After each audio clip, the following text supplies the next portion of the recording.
ওই দেখো ওখানে একটা ট্রেন দাঁড়িয়ে আছে। ও কি ভিউজ দেখো। আমাদের শিয়ালদা, হাওড়া এগুলো সব ডিভিশন ফেল এখানে সেন্ট্রাল রেলওয়ের কাছে। কি ভিউজ, প্যারালাল ওভারটেক। কল্যাণ 12টা জ্যোতির্লিঙ্গের মধ্যে একটা জ্যোতির্লিঙ্গ ত্রিম্বাকেশ্বর যেতে চাও তাহলে নাসিক আসতে হবে তোমার। সময় দেওয়া ছিল মাত্র 13 মিনিট। কখনো সম্ভব 13 মিনিটে 53 কিলোমিটার ট্রাভেল করা? ভিউজ দেখছো কাঁসারা ঘাটের, ভিড় দেখো বাপরে। নাগপুর জাংশন। আজকে পানভেল থেকে জার্নি করি 01140 মডগাঁও নাগপুর স্পেশাল ফেয়ার এক্সপ্রেস। এই ট্রেনটা কালকে মডগাঁও থেকে ছেড়েছে রাত 8টায়। তো বস আমি কালকেই মডগাঁও থেকে সিএসটি আসলাম। আজকে সকালবেলা সিএসটিতে নামলাম, সিএসটি না সরি এটা এলটিটি। এলটিটি থেকে আবার সিএসটি গেলাম, সিএসটি থেকে পানভেল আসলাম, দিয়ে এখন পানভেল থেকে আবার এই ট্রেনটা ধরে যাবো। আমি চাইলে কালকে ধরতে পারতাম, কিন্তু কোঙ্কান রেলওয়ে দিনের বেলা দেখানো ছিল, সেই জন্য তোমাদের ট্রেনটা রাত 8টার সময় ছাড়ে মাডগাঁও থেকে। তো সেই জন্য রাত্রেবেলা তোমাদের দেখানোর মধ্যে কিছুই নেই। এখানে সকালবেলা ঢুকবে, এখন তো দেখতে পাচ্ছ 6:34, তারপরেও সকাল হয়নি এদিকে। তো এই সময়টা পুরোটাই ট্রেনে থাকতাম আর কোঙ্কান রেলওয়ে আসতাম, কিছুই দেখাতে পারতাম না। ওই জন্য ডিটেলসে তোমাদের সকলের সাথে কভার করলাম 1110 মাডগাঁও লোকমান্য তিলক টার্মিনাল এক্সপ্রেসে। ওই ট্রেনটার জার্নি করে কভার করলাম।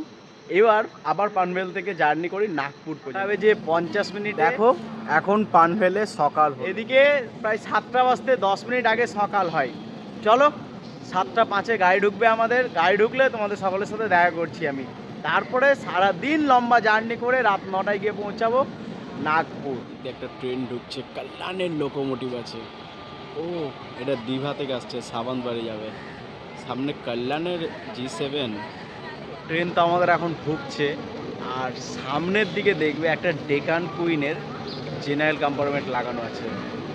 আমার অনুমান, কেন বলো তো, কারণ কালকে আমি এই ট্রেনটাকে দেখেছিলাম।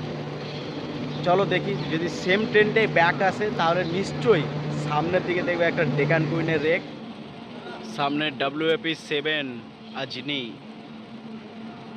আজনি মানে নাগপুরের আগেই।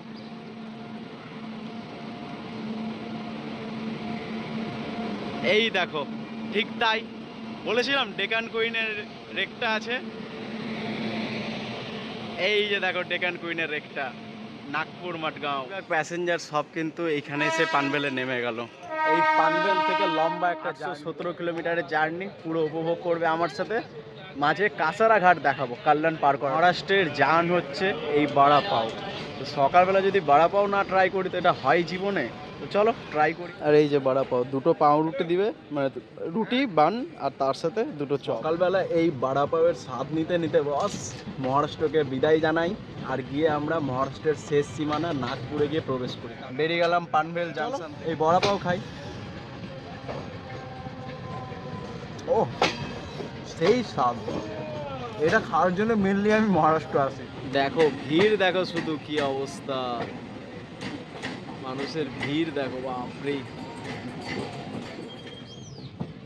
এটাও CSMT যাবে, ছত্রপতি শিবাজি মহারাজ টার্মিনাল। কি ভিড় বস ট্রেনে। লোকাল ট্রেনে যে এত পরিমাণ ভিড় হয় আজকে নিজের চোখে সেটা দেখলাম। বস আমাদের শিয়ালদা, হাওড়া এগুলো সব ডিভিশন ফেল এখানে সেন্ট্রাল রেলওয়ের কাছে। একবার ভিডিওটা দেখো শুধু, জাস্ট ওয়েট ফর টুইস্ট। চলো এবার দিবা জাংশন দেখানটা কেটে চলে আলো। মনে পড়ে কোথায় যাচ্ছে বস? আরে সুরাটের দিকে যাচ্ছে লাইন। পারো বস, এত তাড়াতাড়ি সব কিছু ভুলে গেলে চলবে? কতবার ওই লাইন থেকে আমি সুরাট দিয়ে পানভেল হয়ে মাডগাঁও গেছি, কতবার। আর ওই লাইনটাকে তোমরা ভুলে যাচ্ছ। কতবার বলেছিলাম একবার এই লাইনে ট্রাভেল করবো, আজকে চলো এই লাইন দিয়ে কল্যাণ ঢুকি। বস একটু মনে রাখো। আমি আর কত মনে রাখবো, ভারত ঘুরতে ঘুরতে আমার সব মাথা থেকে চলে গেছে। তাও যতটা বাড়ি মনে করার চেষ্টা করি। চলো দেখা করছি কল্যাণে।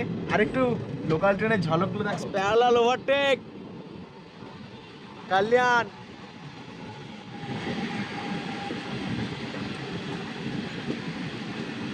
মেরে দিল আমাদের প্যারালাল ওভারটেক।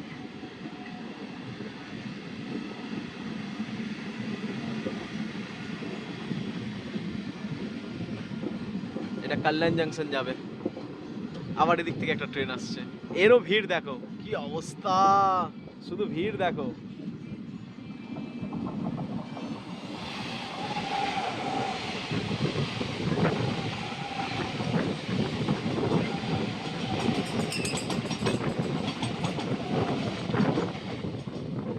সকালবেলা যতগুলো ট্রেন সিএসটির দিকে যাচ্ছে বস, প্রত্যেকটা ট্রেনে পা রাখার জায়গা নাই লোকাল ট্রেনে, বুঝতে পারছো? আমাদের বাংলা এখানে হার মানবে 200%। একটা ঢুকছে একটা বেরোচ্ছে, অথচ আমরা এখানে পড়ে আছি, আমাদের আর মেন লাইন নিতে পারছে না। এখন তো সকালবেলা, তো সেই জন্য আমরা দিবা জাংশন থেকে এবার মেন লাইনে উঠবো, যেটা কল্যাণ হয়ে মানে মুম্বাই কল্যাণ মেন লাইনটাতে উঠবো গিয়ে, কিন্তু উঠার সুযোগই পাচ্ছি না। একটা যাচ্ছে একটা আসছে, একটা যাচ্ছে একটা আসছে, আমরা উঠবো কি করে? আমরা দাঁড়িয়ে আছি সাইডের লাইনে, আর ওই লাইন দিয়ে যাওয়া আসা করে যাচ্ছে।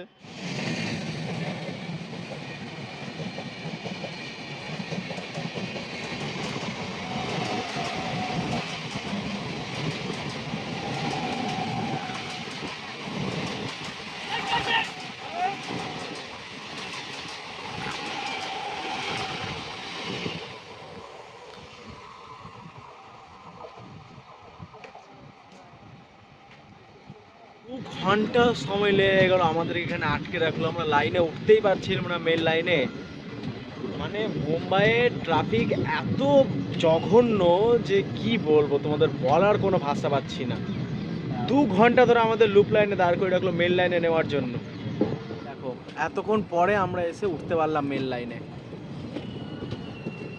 এই দেখো, এটাই হচ্ছে মুম্বাইয়ের মেন লাইন, ডোমলি ঢুকছি আমরা। এই দেখো আমরা এসে উঠছি, ওই যে লুপ লাইনে ছিলাম ওদিক থেকে, দিবা জাংশনের দিক থেকে আসলাম, এবার মুম্বাই লাইনে উঠলাম, মুম্বাই কল্যাণ।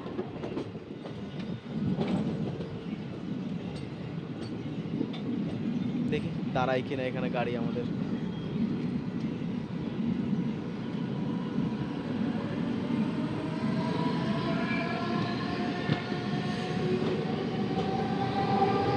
বস এক একটা ট্রেনে ভিড় দেখছো কি পরিমাণ, মাথায় নষ্ট করা ভিড়। গাড়ি একদম বেরিয়ে গেল হালকা করে ডোমলি স্টেশন থেকে। কি ডোম বালি মনে হয় স্টেশনটার নাম, ঠিকঠাক দেখতেও পাইনি। হ্যাঁ ডোম বি ভালি, আচ্ছা ডোম্বি বালি, হ্যাঁ ঠিকঠাক উচ্চারণ করলাম এবার।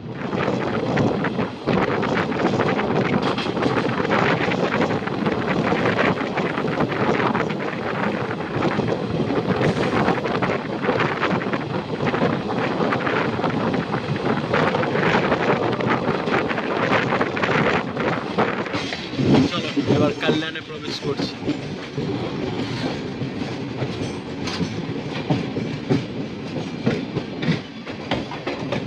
এটা দাদার যাবে।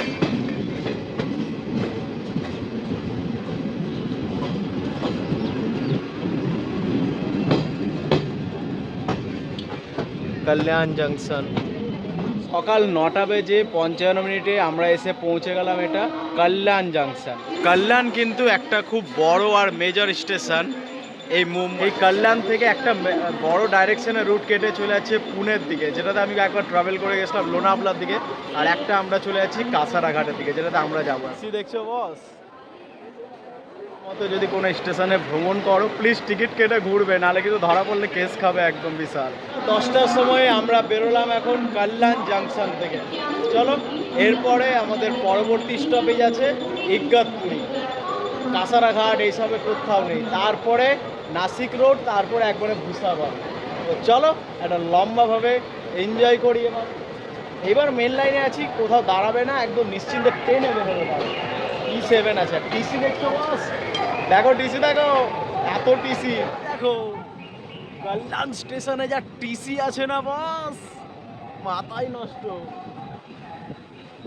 চলো কল্যাণ থেকে বেরোলাম, এই যে এদিকটা চলে হলো কাজরাত, লোনাভলা, পুনে, এই যে দিকটা, আর আমরা দেখো এদিকে কেটে গেলাম, ওই যে ওদিকে লাইনটা চলে হলো পুনের দিকে, আর আমরা এই দিকে ঢুকে গেলাম।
আমরা তো ঘাট সেকশনের উপর উঠবো, আর যে ঘাট সেকশনে আমরা উঠছি এখানে কিন্তু ব্যাংকারের প্রয়োজন হবে, তো সেই জন্য যত সম্ভব টেকনিক্যাল স্টপেজ।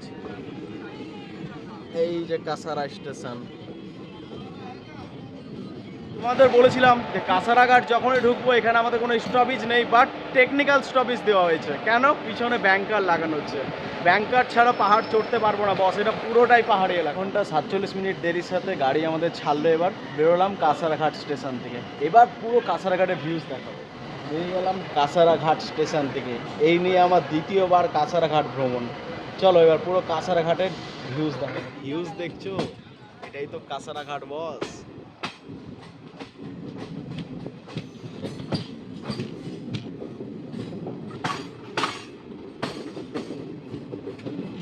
বাপরে, নদীটা কত গভীর দেখো।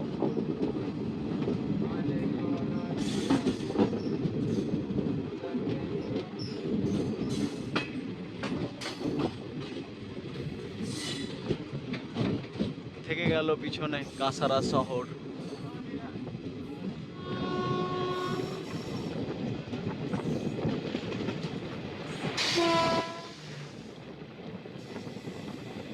এই ট্রেনটা এখন পুনের দিকে যাবে। এটা কাসারাঘাট পুরো চলে আসলো, এবার আমরা যাচ্ছি কাসারাঘাটে।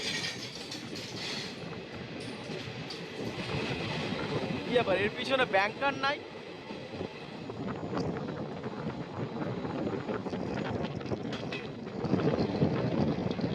চলে আসলাম প্রথম টানেলে।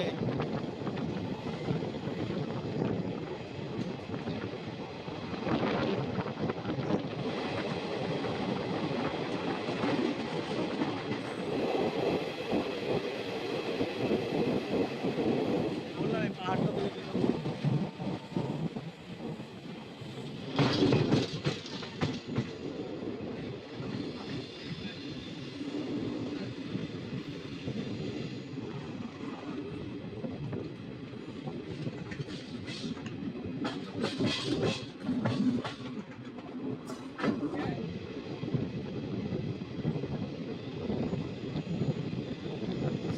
যত পাহাড়ের উপরে উঠছি না তত একটু ঠান্ডা লাগছে বস, যাই বলো তোমরা।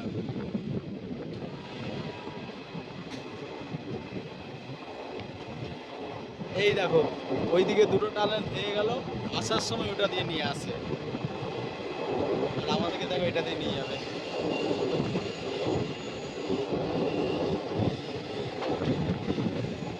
এই যে এই পাহাড়টার ভেতর দিয়ে যাচ্ছে, বুঝতে পারছো তো আবার টানেল কেমন হয়? এরকম পাহাড় ওর ভেতর দিয়ে আসছে। ওই যে ওটা দিয়ে বেরোলো, ওই একটা, আর ওই দিক দিয়ে একটা বেরোচ্ছে, তো আবার বেরিয়ে এটা ঢুকে গেলো, এবার আমরা ঢুকছি এবার টানেলের জন্য।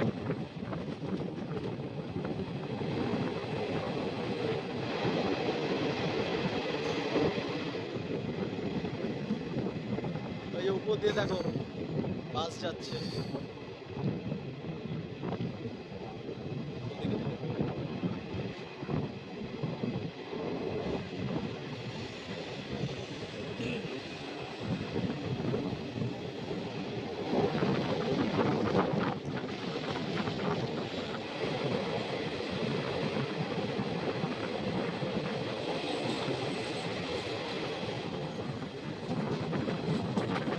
ভিউজ দেখো, কি ভিউজ!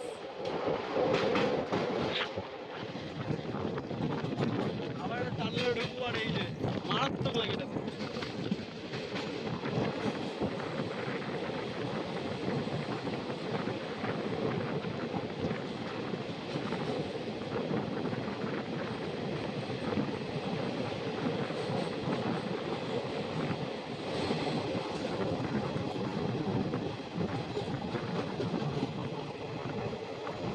গতবার যখন এসেছিলাম বিকালবেলা এই জায়গাটা কুয়াশায় ঢাকা ছিল।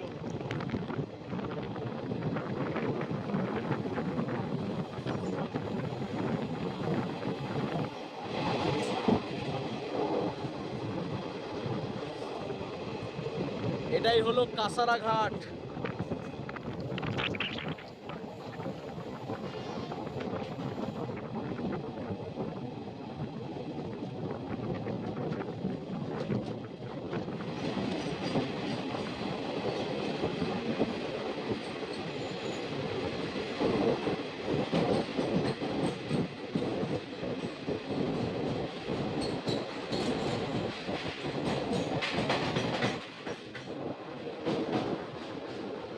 দেখো ওখানে একটা ট্রেন দাঁড়িয়ে আছে। ও কি ভিউজ দেখো। এটাই হলো কাঁসারা ঘাট, আর ওই কাঁসারা ঘাটের ওই লাইনে একটা ট্রেন দাঁড়িয়ে আছে।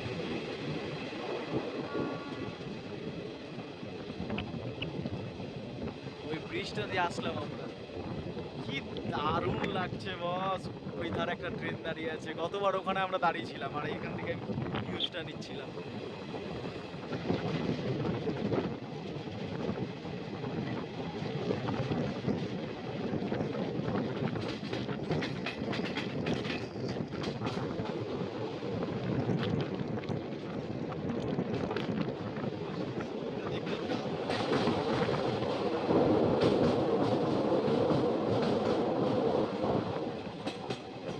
ওই ওর পিছনে ব্যাংকার লাগানো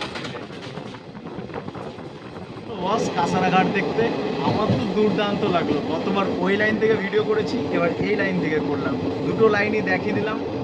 আর ভিউজটা আমার খুব ভালো লাগলো। যদি একটু বর্ষার সময় থাকতো, মানে বৃষ্টি হতো, তাহলে ভালো লাগতো, ঝর্ণা দেখতে পেতাম। হ্যাঁ, এবার প্রবেশ করছি ইগতপুরি স্টেশন। এই স্টেশনটা আমাকে মারাত্মক লাগে।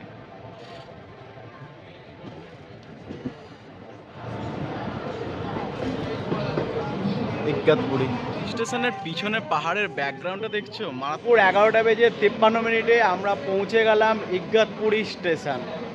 চলো এরপরে নাসিক রোড, তারপরে একবার ভুসাবল। আর তোমরা যদি ধামাগিরি পাহাড় দেখতে চাও কিংবা ইগতপুরি বিখ্যাত তার ওয়াটারফলসের জন্য যদি এগুলো দেখতে চাও, তাহলে ইগতপুরি নিয়ে নিলাম বড়া পাও। ইগতপুরি স্টেশন আবার বড়া পাও নিলাম। মহারাষ্ট্রে যতক্ষণ থাকবো ততক্ষণই বড়া পাও আমি খাবোই, কারণ এটার জন্য এসছি মহারাষ্ট্র। এটাও নিলাম। আরেকটা জিনিস রেকমেন্ড করব, যদি এই ইগতপুরি আসো তাহলে এই মুগ ডালের বড়া নিও, 20 টাকা করে প্লেট নিবে, প্লিজ নিও। আর একবার টেস্ট করো, দারুণ টেস্ট লাগলো, খেতেও ভালো লাগলো। চলো মাত্র 5 মিনিট দাঁড়ালো, পিছনে ব্যাংকারটা ডিটাচ করা হয়ে গেল। এবার বেরোলাম ইগতপুরি স্টেশন থেকে। এরপরে একবারে নাসিক রোড, তারপরে ভুসাবল। ইগতপুরি 599 মিটার সমুদ্রতল থেকে 6.5 কিলোমিটারের কাছাকাছি। ভিউজ দেখছো কাঁসারা ঘাটের, দারুণ। সেদিন পুষ্পক এক্সপ্রেস থেকে দারুণ লেগেছিল দেখতে। আজকে অতটা ক্লিয়ার নাই, কারণ সেদিন মেঘ ভাসছিল।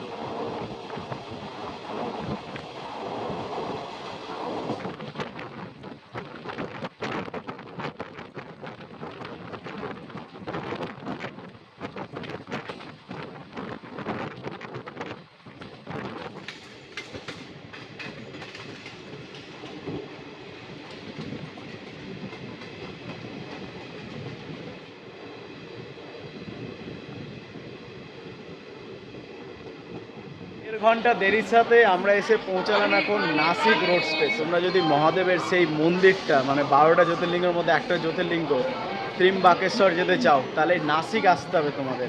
চলো নাসিক ছাড়ার পর সোজা 250 কিলোমিটার পর ভুসাবল বেরোলাম আমরা নাসিক রোড স্টেশন থেকে 1 ঘন্টা 35 মিনিট দেরির সাথে। এরপরে আমাদের পরবর্তী স্টপেজ একবারে 250 কিলোমিটার পর ভুসাবল।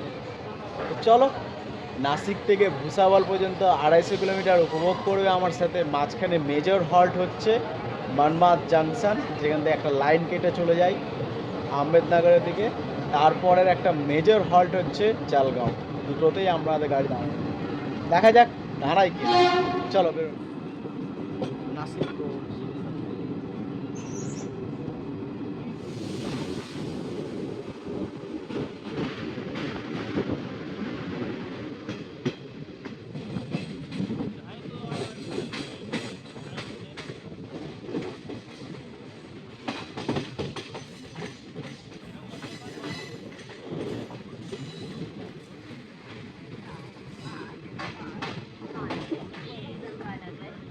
বেজে 27 মিনিটে আমরা এসে পৌঁছে গেলাম এখন মালকাপুর স্টেশন।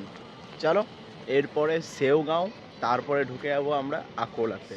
এরপরে সেওগাঁও স্টেশন, তারপরে আকোলা। আর 2 ঘন্টা কাছাকাছি লেট আমরা। দেখা যাক কখন নাগপুর ঢুকি। এগুলো আমরা মালকাপুর স্টেশন থেকে, এরপরে সেওগাঁওয়ে তোমাদের সাথে দেখা করছি, তারপরে আকোলা। তারপরে একটু বাকি আছে, এখন ওদিকে অনেকগুলো স্টপেজ আছে। তো তোমাদের সাথে সবগুলো স্টপেজই দেখানোর চেষ্টা করছি। এদিকে খালি একটা ছেড়ে দিলাম, ভুসাবলটাকে স্কিপিং করলাম, ভুসাবল দেখাতে পারিনি, অনেকবার দেখিয়েছি। আর এই রুটটা তুমি কভার করেছি আমাদের ভিডিওতে।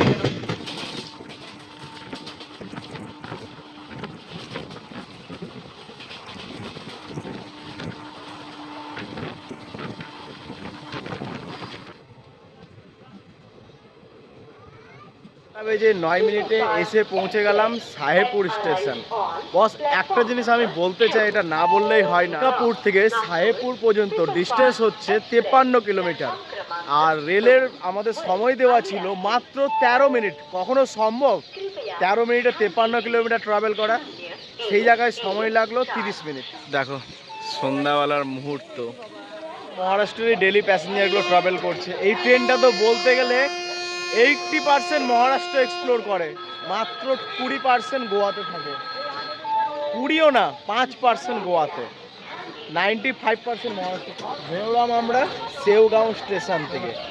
এরপরে পরবর্তী স্টপেজ আকোলা জাংশন, তারপরে বান্দেরা হয়ে আমরা চলে যাব। চলো।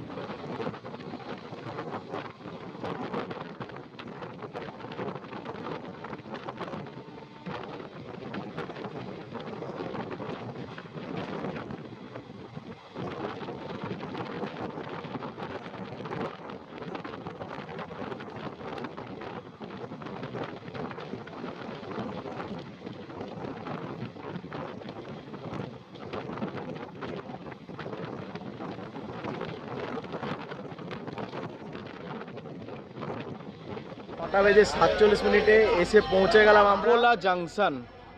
চলো আবার একটু বড়া পাও খাই রাত্রেবেলা। একটা জিনিস আমি খুব অবাক হয়ে গেলাম, এখন রাত্রেবেলায় যে বড়া পাও নিলাম, এই দেখো এটা নিল 20 টাকার দুটো। 6টা বেজে 48 মিনিটের সিগন্যাল হয়ে গেছে আমাদের, বেরোই আকোলা জাংশন থেকে। বেরোলাম তাহলে আকোলা জাংশন থেকে। এরপরে তোমাদের সাথে দেখা করছি একবারে বাদনেরা জাংশনে, তার পরবর্তী স্টপেজ ওটাই।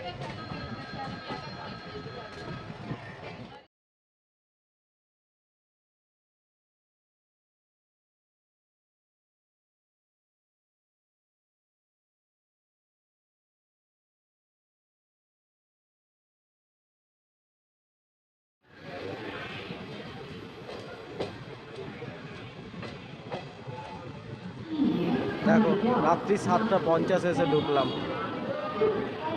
রাত্রি 7টা বেজে 51 মিনিটে আমরা এসে পৌঁছে গেলাম এখন বান্দেরা জাংশন। চলো এরপরে ধামানগাঁওয়ে তোমাদের সাথে দেখা করছি। আর পিছনে ঢুকছে সুরাট মালদা, ওহ আমার বাড়ি যাওয়ার গাড়ি। চলো ধামানগাঁওয়ের পরে তোমাদের সাথে একবারে দেখা করব আমি ওয়ার্ধা জাংশনে, তারপরে নাগপুর। চলো গ্রিন লাইট। বেরোলাম আমরা বান্দেরা জাংশন থেকে। এরপরে তোমাদের সকলের সাথে দেখা করছি একবারে ধামানগাঁও, কারণ পরবর্তী স্টপেজে ধামানগাঁও, তারপরে আছে ওয়ার্ধা।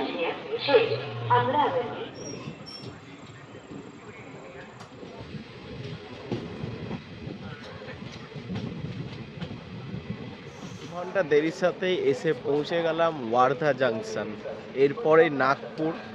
তো চলো প্রায় 2 ঘন্টা লেট আছি আমরা, 9:30টার সময় এসে ঢুকলাম। তো নাগপুর এত দেরিতে গিয়ে ঢুকবো যে ট্রেনটা ধরার জন্য আমি এত কষ্ট করে আসলাম, সেই ট্রেনটা আমি ধরতে পারবো না।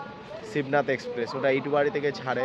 আর নাগপুর থেকে রাত 11টার পরে ইটবাড়ি যাওয়াটা প্রচণ্ড রিস্ক ব্যাপার, কারণ ওখানে যে কোনো সময় যে কোনো ঘটনা ঘটে যেতে পারে, সেই রিস্কটা আমি নিব না। তাই নাগপুর থেকে যে কোনো গাড়ি ধরে যাব এবার ওয়ার্ধা জাংশন থেকে। এরপরে দেখা করছি একবারে নাগপুর। আর এদিকে ঠান্ডা আছে বস, ওই জন্য টুপি পরে নিয়েছি। নাগপুরের দিকেও ঠান্ডা আছে, ডিসেম্বরের শেষ। ওয়ার্ধা জাংশন থেকে সিগন্যাল হয়ে গেছে আমাদের, এই দেখো লোকো পাইলটও দেখিয়ে দিল। 9টা বেজে 35 মিনিটে বেরোলাম আমরা ওয়ার্ধা জাংশন থেকে। এরপরে সোজা নাগপুর পরবর্তী স্টপেজ।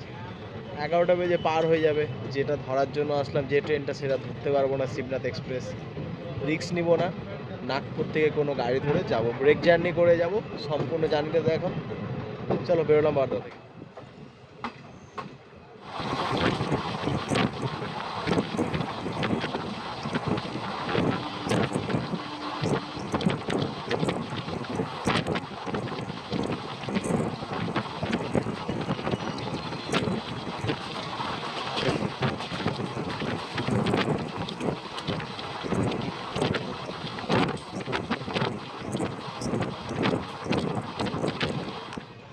চলো এসে প্রবেশ করছি আমরা নাগপুর স্টেশন, নাগপুর জাংশন। 11টার সময় আমরা এসে পৌঁছে গেলাম এখন নাগপুর স্টেশন, এটাই আমাদের গন্তব্য। চলো এখানে ডিভোট করলাম। আর জার্নিটা কেমন লাগলো তোমাদের পানভেল থেকে মাঠগাঁও পর্যন্ত কমেন্ট করে বলো। এর থেকে বাইরে যাই, বাইরে গিয়ে আগে একটু খাওয়া দাওয়া করি, খুব খিদে লেগেছে বস। সেই সকাল ভোরবেলা ট্রেন ধরেছিলাম, রাত 11টার সময় এসে নাগপুর নামলাম। 840 কিলোমিটারের জার্নি করলাম। কেমন লাগলো কমেন্ট করো, যতটা পারলাম তুলে ধরলাম। এই ভিডিওটা স্পেশালিটি হচ্ছে কাসারা ঘাট। প্লিজ কাসারা ঘাট দেখো আর একটু মুম্বাই লোকালকে এনজয় করবে। ভিডিওটা শেষ করলাম, দেখা করছি এখান থেকে কলকাতা যাওয়ার কোনো ট্রেনে।